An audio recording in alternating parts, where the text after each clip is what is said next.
because I am an editor, I do want you to know that I did tell somebody that should have an S at the end. Okay, the film bro is dead. So stop seeing the movie world through thick, black-rimmed glasses. Okay, I realize that's a little bit ironic. But instead tonight, we're going to peer through luridly rose-colored glasses at the pinkest for girls nightmare conjured by director Jamie Babbitt for her 1999 debut feature, But I'm a Cheerleader. 1999 was a big year for me personally.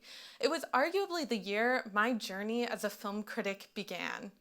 That was the year, according to the family folklore, that my dad began indoctrinating me into the film buff universe, starting with the 1969 classic Easy Rider.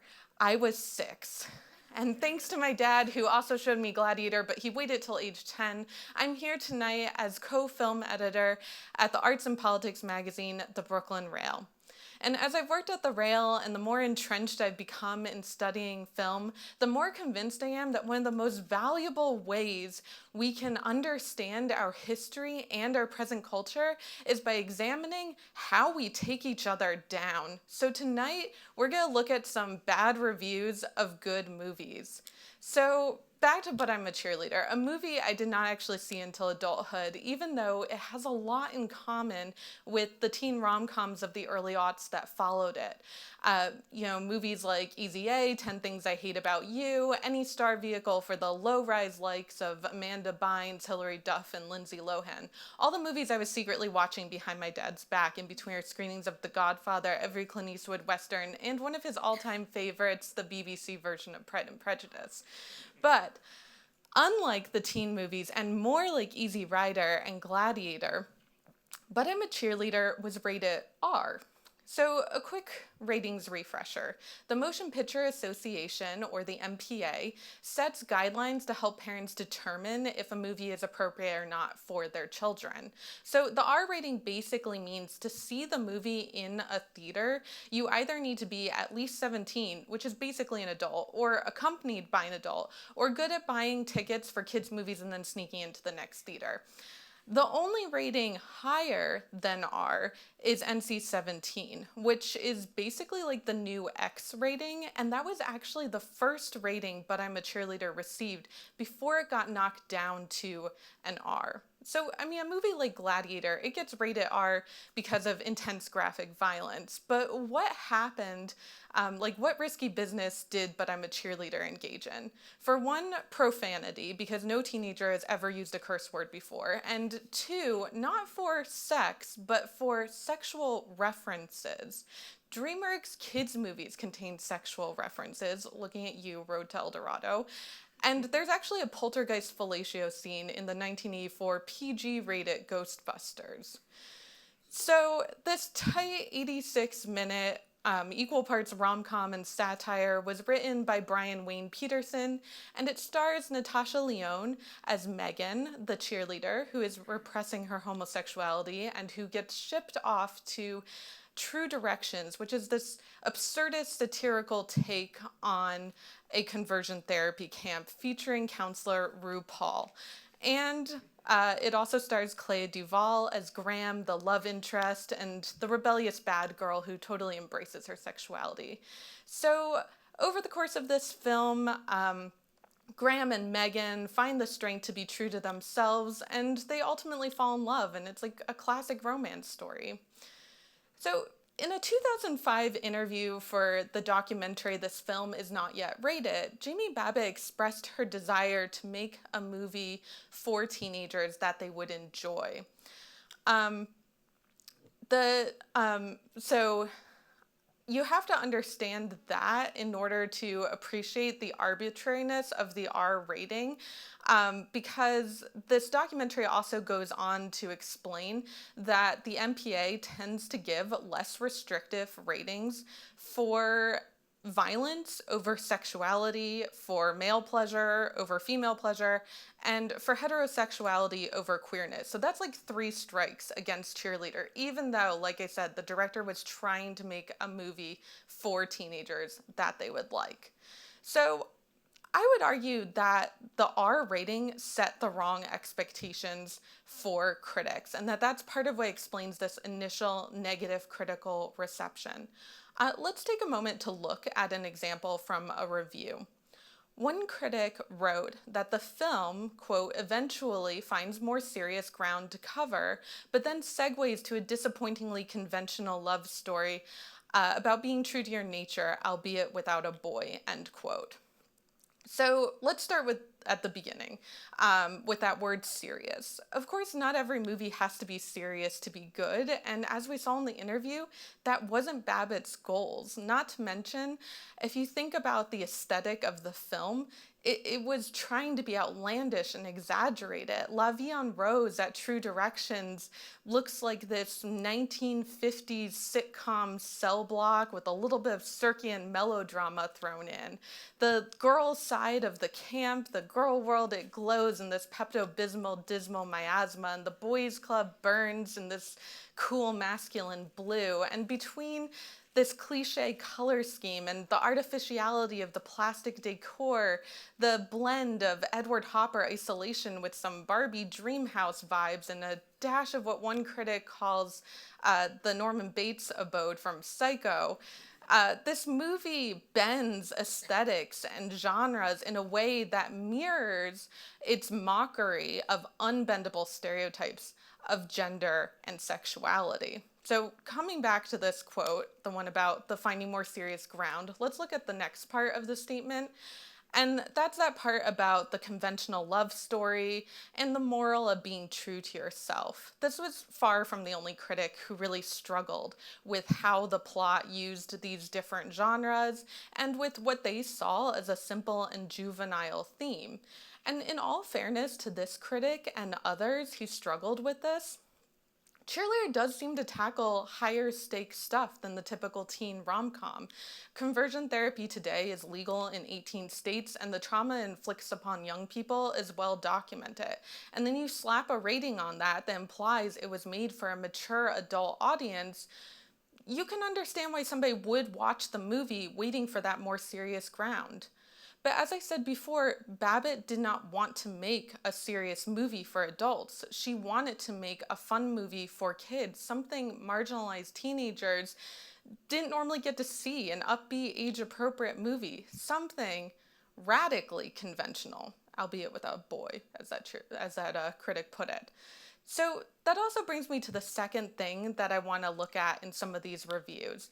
And that's that even though a lot of critics at the time attempted to support a story that centered a homosexual love story, homophobia and sexism can still sneak into reviews in other ways. So let's look at another example. One critic wrote that, quote, the film might have been sharper and funnier if, for example, Megan had turned out to be straight after all, and if her stay at True Directions had somehow forced her to pretend to be gay. Which, if that's what that critic wants to see, maybe they should write that script. But the main problem with that criticism is it would just marginalize the already marginalized main characters and be another story with two straight protagonists. And the other thing too is, how can you criticize somebody for wanting to tell her story from her personal experience? It reminds me of John Updike's very first rule of literary criticism, which in this case I think is as applicable to film. And I'm just going to paraphrase here, but basically he said, you can't blame an author for not achieving what he didn't attempt to do in the first place. I think that's probably a pretty good rule here. So the third point I'd like to make from these reviews is that genre bending seems to be as scary to Americans as gender bending. If we go back to that very first example about the disappointingly conventional love story, this was far from the only critic who really struggled with how the film moved between satire, that more serious ground, as this critic put it, and then the transition into traditional rom-com. And so I'm going to take a little bit of a hard left here, but just bear with me. We're going to talk about a book called The Baseball Film, and I promise it's related. But Aaron Baker wrote this book about this subgenre of sports films and how they can symbolize American nationalism and the gender, racial, and sexual roles that often come with traditional conservative American values. But he points out one movie that he thinks really challenges this trend among baseball films, not just in its themes, but in its very narrative structure. And that movie was Eight Men Out. He argues that audiences were challenged by this movie because it challenged their ideas of narrative convention as much as it challenged conventional American values. And I think something similar happened with Cheerleader. Unused to and not expecting the myriad ways in which Babbitt twisted convention by throwing in elements of camp and satire and romance and comedy and even a little bit of horror and melodrama, critics did not know how to approach this film. But I think despite and because of the movie's absurdity and its blending of all these different things, Babbitt created a new story for new characters. And she also took what I think is the main genre of this movie, the rom-com, and elevated it. So it couldn't just be dismissed as the chick flick. It was doing so much more. So this tale of indie satire reveals to us how important film criticism is, not just to the making or the breaking of a motion picture, but also to understanding what we value and what we ostracize as a society. We can learn something about how to engage more thoughtfully with media by looking at these old reviews, and we can consider some other movies as well. Take, for example, the 1933 pre-code Mae West movie, She Done Him Wrong. Critics generally really embraced the bawdiness and the sexuality of this film. They also constantly mentioned how much West weighed in their criticism. There's also a 1996 article that talks about actress Pam Grier and spends the first 2 paragraphs marveling at how good Grier looks for her age, which is really essential context for Grier's subsequent commentary on the prolific problem of poverty in the United States. And then we could also look at the 1954 film Salt of the Earth, which was made by blacklisted Hollywood folks, and I'm not actually even going to talk about the reviews themselves. I'm just going to name a few headlines for you. So the first one is Salt of the Earth film called Soviet Weapon, class hate film, and red influence pushes salt film. So aside from the dubious factuality of those headlines and their obvious sensationalism, you might be wondering what exactly was the radical communist messaging of this movie. And it was actually that all people, regardless of race, gender, ethnicity, class, are deserving of dignity, equality, fair wages, workplace safety, and here's the most outrageous request: hot water with their indoor plumbing. So, US government officials, under the sway of McCarthyism, were so threatened by this movie, they actually deported the lead actress Rosaura Revueltas to Mexico in a failed attempt to thwart the production and subsequent distribution of the movie. So I like using But I'm a Cheerleader as an example specifically because even though Babbitt hasn't become a household name yet, like Francis Ford Coppola or Clint Eastwood, her movie gets the happy ending it dreamed up for its own protagonists. Just last year, a theater in Portland, Oregon sold out a screening to But I'm a Cheerleader, paired with a drag show, all part of a series they call Cult Sensation Presents. So this movie has found its loving audience and achieved cult classic status after all of these years. But what does the critical reception of Cheerleader and other movies tell us about film criticism right now? Unfortunately, in the 25 years since Cheerleader's release, there's still a lot of sexism both on the screen and in film criticism itself. A 2022 study revealed that the majority of film critics are men, and that in the 2 years since the study had been previously conducted, the percentage of women writers had actually decreased. And that's not the only way in which film criticism can be an exclusionary field, too. The vast majority of film critics are white, with racial diversity being a major issue the industry is facing. And then another study also examined gender bias in language and found, higher instances of sexist language in reviews of movies that had a majority female cast as opposed to movies with a majority male cast. And thanks to Letterboxd and social media and Metacritic and Rotten Tomatoes, everybody can now be a critic. And a 2024 paper tackles the problem of gender bias that's appearing throughout viewer responses to film as well. So that's all like a total bummer. And I don't really have any answers for you, but I think I'm going to take a play out of Jamie Babbitt's playbook and try to do something fun with some pretty dark material. So let's talk about some of like the guidelines I like to use when I'm editing film reviews, because I really do believe that film critics play an important role in elevating those marginalized voices, those new voices, that emerging talent, those indie voices. So here's some things that I kind of like to keep in mind. For one, I would say avoid lazy language and really try to engage with a movie on its own terms, so that way your bias does not slip in. So I'll give an example of this. When I was in college, a friend asked me if I liked the 2010 Christopher Nolan film Inception. She was surprised that it wasn't really for me. So I asked her why she thought I would have liked that movie, and she said, well, it's a smart movie, and you like smart movies. So I said, well, what makes it a smart movie? And she said, it's so confusing. Confusing is one of the 7 words you cannot ever say in film criticism, and the other 6 I cannot say here or on broadcast television. So, like I said, avoid that lazy language. Really try to answer your own questions, explain your reaction to something, because that's how you become a deeper critical thinker. And shocker, but critical thinking is really essential to criticism.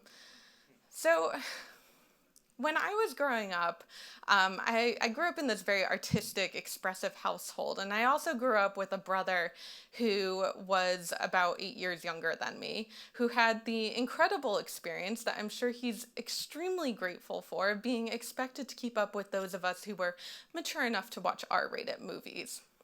So my brother one day decided to try out some abstract painting, and I don't know, he was maybe about 6 at the time, and to keep things in perspective, that would have been the same age that I was developing my sophisticated movie taste with my first screening of Easy Rider. So Nat comes to the family and presents, Nat is my brother's name, he comes to the family, presents us his first painting, and it's this blue and green blur of dots in this geometric shape, and we're in awe. We think it's amazing. We've got a budding Jackson Pollock, and Nat is very pleased and proud of himself, so he decides to keep painting. And a little while later, he comes back, not with a new painting, but with a revised version of the old painting. And the point I want to make here is that there's kind of 2 approaches you could take to this, and neither of them are going to be, wow, Nat, that's great, because you're just a little kid, so I'm going to warn you now. But one of them could have been to criticize and be like, that painting is bad. The other was to critique, and we decided to critique. We explained that the painting was overworked, and that muddled the composition and ruined the dynamic quality he had before. I might be exaggerating a little bit, but my point is, I'm not here to convince you everybody should love a critic, but that there is this fine line between criticism and critique, and I think a good review engages with critique rather than criticism. And the last point I'd like to make is that while I've been challenging you to recognize the ways in which we fail to see and hear each other, I'm only saying that because I really do believe in the movies. And I think all criticism underneath it all should be about believing in the movies. I somehow missed my 8-year-old Martin Scorsese screening series. So when I got to New York City as an adult and I saw that Taxi Driver was screening at Film Forum one evening at midnight, I had to be there. After watching Taxi Driver, which takes place in 1970s New York, in the very neighborhood, the theater, with lots of shots of the very neighborhood the theater was in, I emerged from the cinema at that strange hour of the night that is also the early morning, when there's only time for mayhem or mysticism. As I was walking home through Washington Square Park, the park was completely empty, which was a jarring contrast to the daytime crowds. And as I approached the north side of the park, I had to ask myself if I was actually on my way home or if I was still trapped in the theater's buttery haze.